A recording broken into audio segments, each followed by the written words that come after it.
Hello everyone, this is Davey Mooney here at the University of North Texas where I run the jazz guitar program. I'm a Benedetto artist, a Sunnyside Records artist. Got my new CD live at National Sawdust, check it out.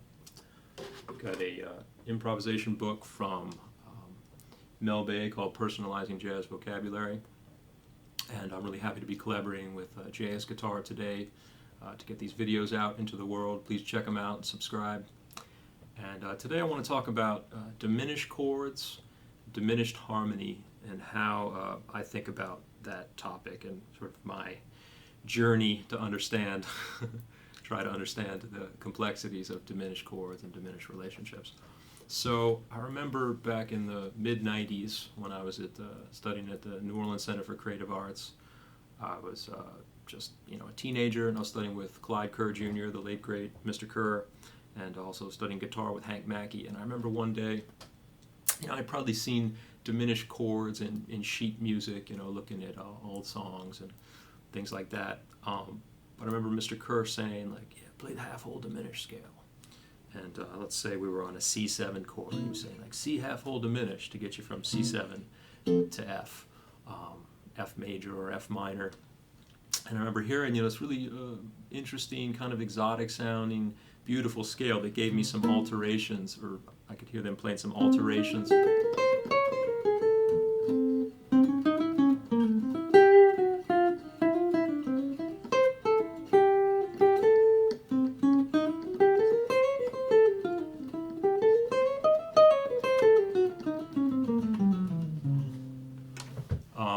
Over a C7 going to F, and I was like, wow, that's really, I tried to pick it out by ear, and then I went to Hank, who's the guru of New Orleans jazz guitar, and I wanted him to explain this half-whole diminished scale and how to play it on the guitar, and he showed me this fingering. So if I'm looking at a C7 up here, like a C major triad and a C dominant 7, the fingering he showed me was this, that you would go like 1 3 4 1 2 4 1 3 4 1 2 4, and you have this symmetrical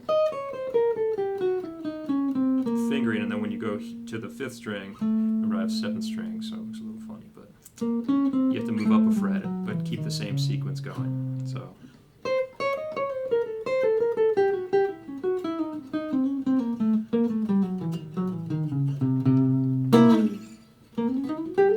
it's kind of fun because you can 3 notes on a string, you can do a little legato thing.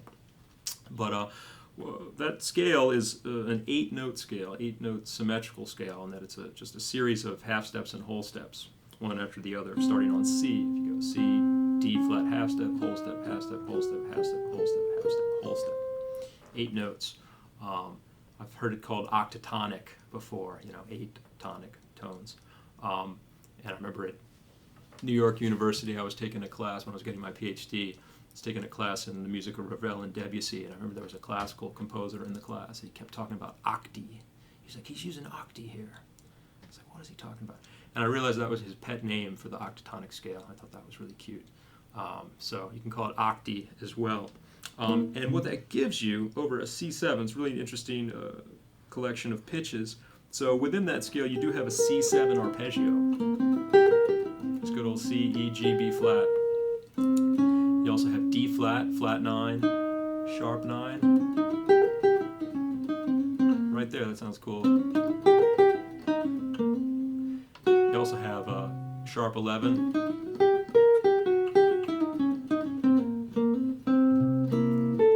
And a natural 13, which is really nice.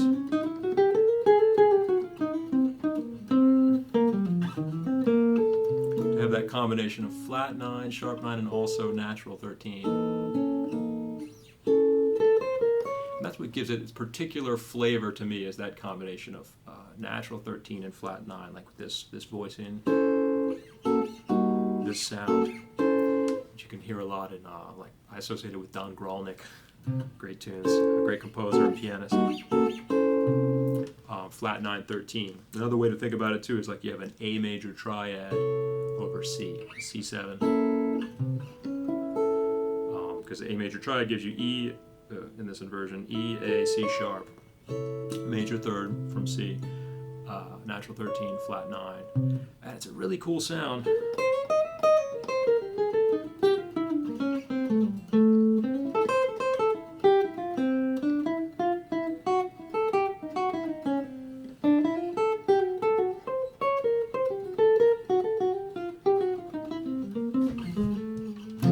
So you might see me moving, jumping around on the neck there, and I'm actually moving in minor thirds. And another interesting property of both the half-whole diminished scale and diminished chords in general is there's actually only 3 diminished seventh chords in our system of Western harmony. So again, if you look at, think about C7, and I'm going to go down to this part of the neck because it's kind of easier to see here. If I play a D flat diminished 7 chord, so I got C7, right, and I'm thinking the C half-whole diminished scale. Nestled in that scale, with a lot of other things, is a D flat diminished 7 chord, an E diminished 7 chord, a G diminished 7 chord, and a B flat diminished 7 chord. Actually, one way to think about that scale is if you take a D flat diminished 7, a D flat diminished 7 arpeggio, and use all the notes a half step below that, that also gives you that scale. So as I talk about this, I tend to try to explain it several different ways because with topics that are so complicated like this, I find teaching students over the years, different students respond to different explanations. So a D flat diminished 7, E diminished 7, the reason that's true is that there's only 3 diminished 7th chords is because the D flat diminished 7 is made up of D flat, E, G, and B flat. It's all minor thirds, and that divides the 12-note octave evenly. So D flat, D flat, E, G, B flat. If you go up a minor third from there, you have E, G, B flat, D flat. Go up another minor third, you got G, B flat, D flat, E, and a final minor third, you got B flat, D flat, E, G. It's all the same pitches, just in different inversions. So if you're thinking about how many diminished 7 chords there are, there's those 3, because once I get up here, it's a repetition of what I've done a minor third below. So let's see. So some interesting things, you can move diminished patterns and diminished licks in minor thirds. And I remember Hank showing me, you know, Joe Pass would often go, play it real fast. And I always found with that one, I don't use it that much because I can't, you know, pull it off and not get a real like tucka tucka tucka articulation. So I kind of got rid of that one. Another pattern that's pretty common is that's something you hear John Coltrane play on Moment's Notice, like on in B flat. I guess in the key of E flat, but over a B flat 7 chord over the pedal point in that song. And he goes real fast. Can't play it that fast, but the idea is, so if we're back in C7, it's kind of cool. It's like the sharp 9, flat 9, natural 13, fifth. You just move that in minor thirds. There's a way to do it all in one position, but I haven't come up with a fingering that I'm satisfied with for that. That's another one. I remember when I was younger, I used to play this a lot. I used to go, because that was one I could, back when I used to pick every note, I could articulate that very clearly. And I'm just going like a sharp 9, major third, fifth, flat 7, moving that around. And then, you know, you come up with ways to resolve it to an F, major F minor.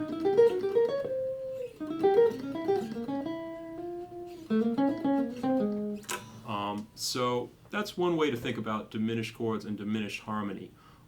One other property of how they relate to dominant 7 chords that's very interesting, and it's a little confusing, but I'll try to use these shapes again. So if it's true that D flat and E are the same, E diminished, D flat diminished, and E diminished 7th, and we know that, okay, well, C7 can go to F, because okay, here's my C7, C half whole diminished F. So if this is the same notes, the E diminished actually is related to an E flat 7, and that can resolve to A flat. And so this whole family of diminished, moving up in or down anywhere in minor thirds, there's also a corresponding set of dominant 7 chords in minor thirds that go along with that. So along with D flat diminished, E diminished, G diminished, and B flat diminished, you got C7, E flat 7, G flat 7, and A7 with all the 1 chords that they would resolve to. So in a nutshell, D flat diminished can resolve not only to F, but it can also resolve to A flat. It can resolve to B, and it can resolve to D.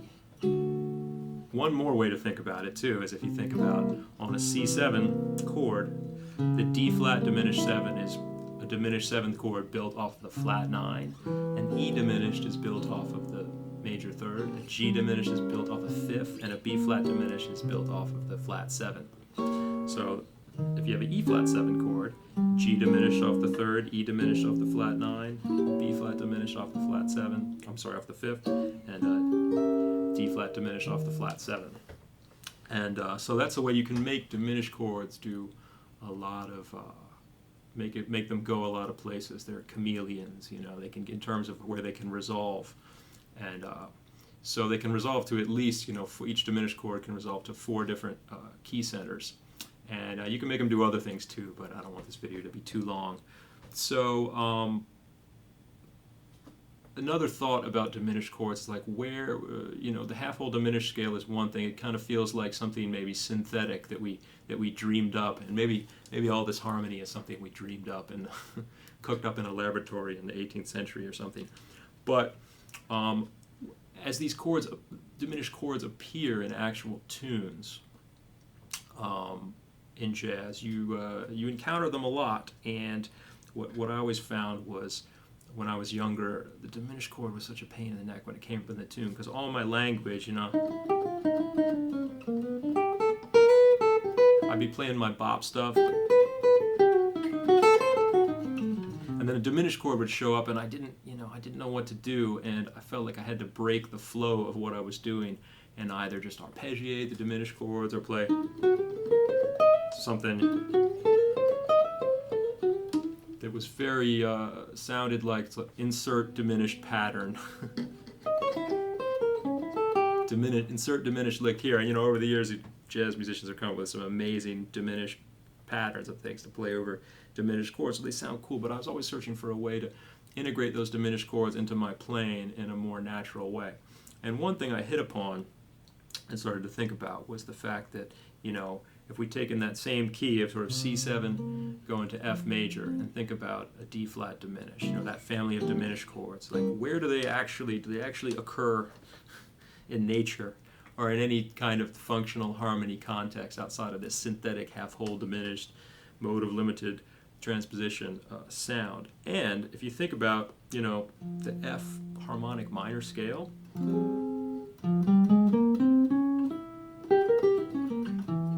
so with that leading tone, the 7 chord in an F harmonic minor scale is a E diminished. So in a certain sense, if I'm making a C7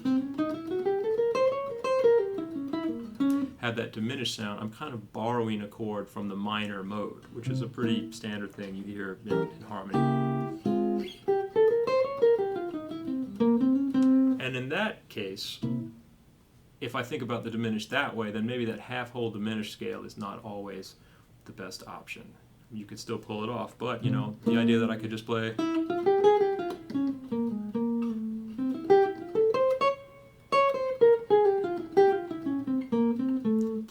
an F harmonic minor scale over that C7 flat 9. And that comes up a lot when you see standard tunes and you see the flat 3 diminished, which is a very common chord that you see. Particularly, I think a really good example of that is Tom Jobim's tunes. You know, you have like Corcovado. Like the first few chords of that, you have like A minor, 6, A flat diminished, G minor, and a 2/5 to F, kind of in the key of F there. And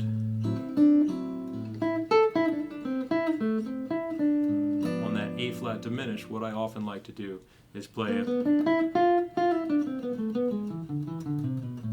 still play like an A harmonic minor scale, like I'm still in the world of the key of A minor.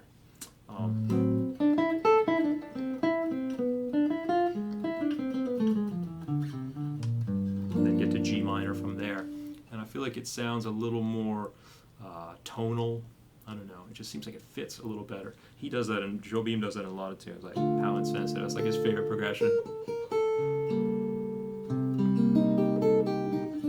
You know, like a minor chord, then a diminished down a half step, and then another minor down a half step. And in that case too, I'm thinking like D and How Insensitive. I'm thinking D minor. There's a C sharp diminished after that, and I don't necessarily immediately go to like the you know, the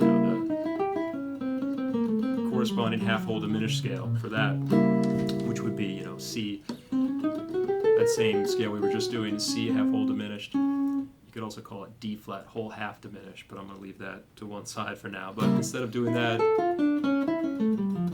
I might just keep playing D harmonic minor. You know?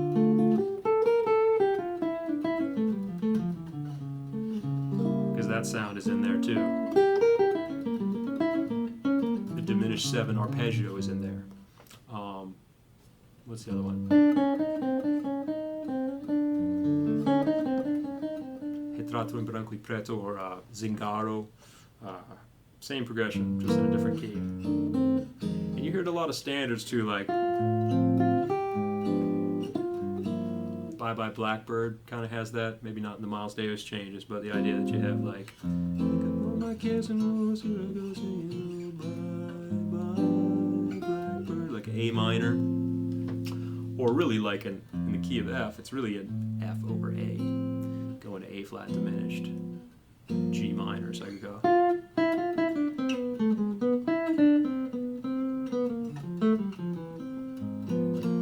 And that leads me to one more.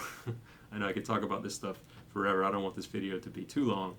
But another progression that you get a lot in jazz tunes is, it's actually almost the same harmony. So I was talking about the flat 3 diminished right there, right? The key of F.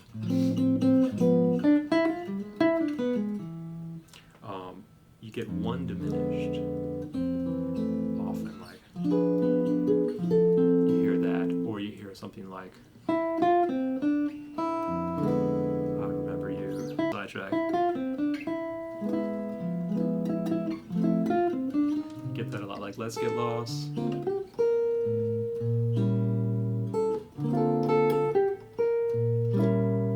So kind of a 1 chord, then a 1 diminished, going back to a 1.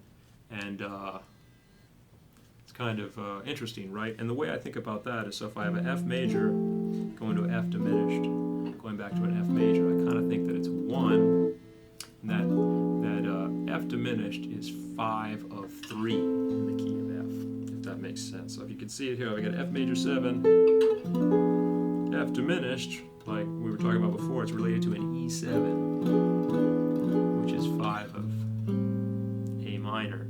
And because the 1 chord and the 3 chord are so closely related, and you know they have the same harmonic function, that helps me to kind of navigate that harmony. So you get stuff.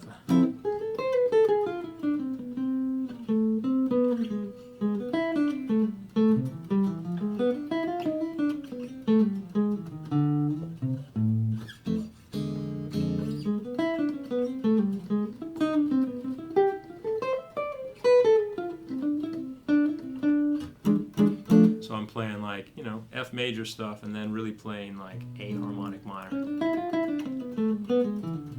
Back to F.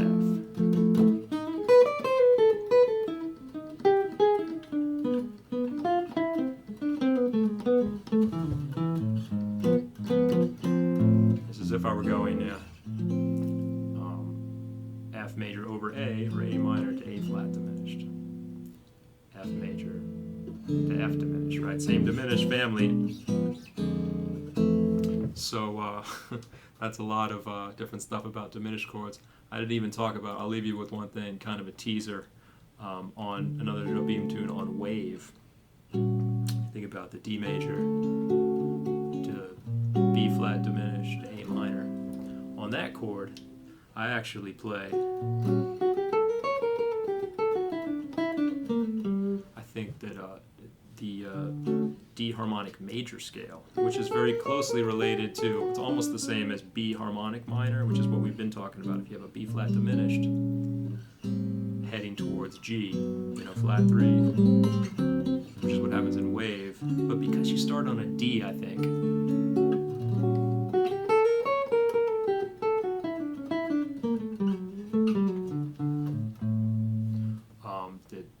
harmonic major. You know, D, E, F sharp, G, A sharp, C sharp. It's the right like flavor for that, and I'm always searching for the right flavors, y'all. So I'm gonna leave the theory madness right there. I'm gonna play a little bit on a tune that I think has a diminished flavor to it. Although, you know, in the heat of battle, when I'm dealing with dominant sevens, particularly you know, dominant relationships, I don't always choose to go for that diminished sound, that you know, 13 flat 9 sound. But I often do, and I feel like certain tunes and certain progressions, that's kind of the right treatment. So this is a Billy Strayhorn tune called Blood Count. It's a really deep song, very bluesy, very you know, devastating in a way of just how it, the places it goes harmonically. So play on that a little bit and try to explore some of these diminished sounds. So hope you enjoy. Thanks a lot.